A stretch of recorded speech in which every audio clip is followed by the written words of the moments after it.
All right, let's dive right in. Welcome, everyone. Today, we're unpacking the real blueprint for e-commerce success.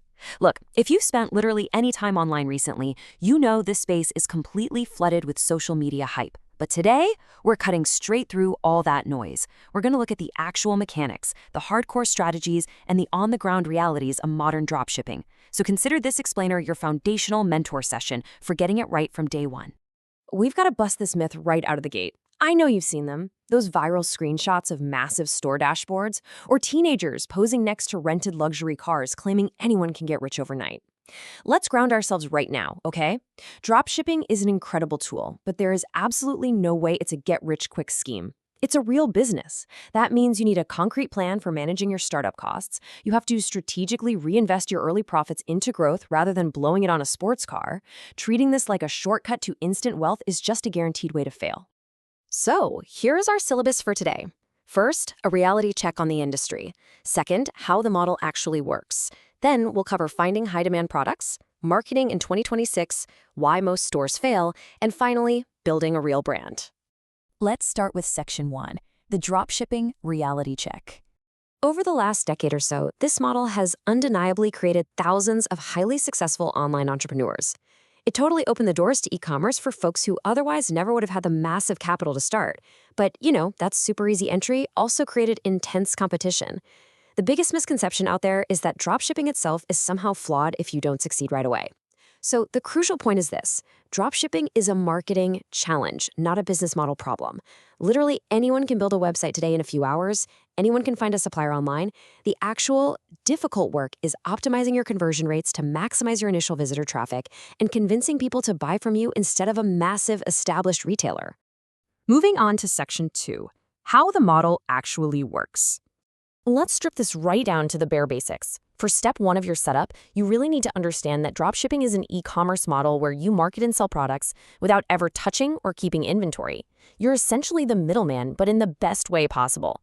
This dramatically reduces your startup costs because you completely bypass the need to invest thousands of dollars upfront in boxes of products, and you don't have to rent a massive warehouse.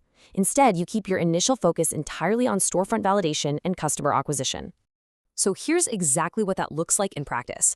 Step 1, a customer places an order on your beautifully designed website.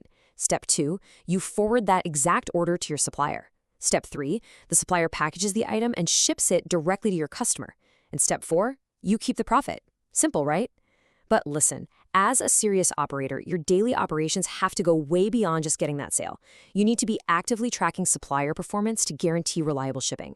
You should be running daily inventory checks with your network so you aren't selling out-of-stock items, and you absolutely must set up a professional system for handling customer inquiries and returns. And to make those 4 steps happen seamlessly, you need the right tech stack. On one side, you have your sales platforms, right? Things like Shopify, TikTok Shop, Amazon, or WooCommerce. These are your digital storefronts. On the other side, you have your supplier networks, companies like Zendrop, AutoDS, AliExpress, and Spocket. You simply connect a platform to a network and boom, the whole order process we just talked about can be largely automated. Once you're connected, managing these integrations should definitely be a key part of your weekly checklist to ensure order routing is running perfectly. All right, Section 3. Finding high-demand products. Now, what's really interesting about this concept is that shifting from mechanics to strategy means realizing finding winners is all about psychology. This is absolutely crucial for mitigating your financial risk when you're testing. You could have the most gorgeous website in the world, but if nobody actually wants your product, your business is going to flatline. Winning products typically solve a really painful problem. Think of something like a specialized posture-correcting brace. Or they drastically improve convenience, like a sleek all-in-one magnetic charging station. Hit those emotional and practical consumer triggers, and your business will thrive because you're addressing a real direct need. But smart entrepreneurs don't just guess. They don't chase viral products blindly. They validate demand before they try to scale. You have to use research tools. Look at TikTok trends, Meta ads, Amazon bestsellers, comb through customer reviews, check Google Trends data. Prove to yourself that a market actually exists before you spend a single dime. And once you do launch, a few daily metrics you need to track for overall store health include your cost per acquisition, your add to cart rates, and your organic engagement. That's how you know your initial validation was actually spot on. Section 4. Marketing in 2026. Okay, so you have a validated product. How do you actually sell it? Well, if you're following guides from even 3 years ago, you're basically operating on outdated information. We have completely shifted away from just throwing money blindly at Facebook ads. The modern approach is led entirely by creative, authentic, content-driven marketing. The real secret to high-performing short-form video today? It's using strong native text hooks in those crucial first 3 seconds. And honestly, just shoot it on a standard smartphone, like an iPhone. Keep it feeling authentic and native to the platform rather than relying on some hyper-polished studio setup. So what does that strategy actually look like? It means going all in on TikTok organic and user-generated content. UGC, or customer-style videos, consistently crush highly professional advertisements these days.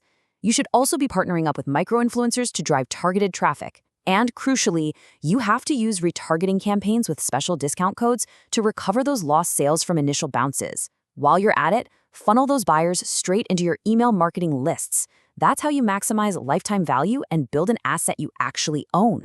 Section 5. Why most stores fail. Think of this part as your official mentor warning. You absolutely must avoid these trapdoors. Choosing unvalidated products, lazily copying your competitor's websites word for word, and relying on just a single traffic source. Because if that one ad account gets banned, your business is literally dead overnight. Furthermore, ignoring customer service or failing to write clear, transparent store policies for shipping and returns is a huge mistake that will instantly destroy buyer confidence and completely ruin your chances of customer retention. Finally, Section 6. Building a real brand. Let's move to the next phase and see how this builds, because this right here is the ultimate goal. The most successful operators out there don't just sell random widgets forever, they focus on building immense customer trust. You don't start with a massive brand, obviously. First, you test products with minimal risk. Then, you validate that demand.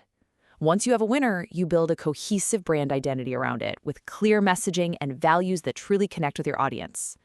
Finally, you level up the customer experience, faster shipping, custom packaging, all to convert those one-time buyers into loyal, repeat customers.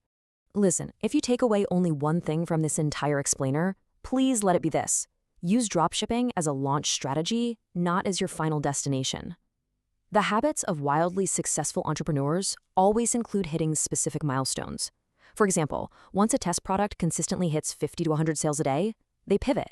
They transition from basic dropshipping to purchasing bulk inventory and using a private fulfillment center. Building a long-term, permanent inventory-based brand is what separates the true winners from everyone else who's just looking for a quick buck.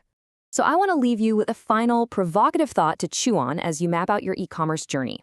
The tools to do this have literally never been more accessible, and the data has never been clearer. Are you going to build a temporary shop that just fades away with the very next algorithm update? Or are you ready to put in the actual work to build a lasting brand?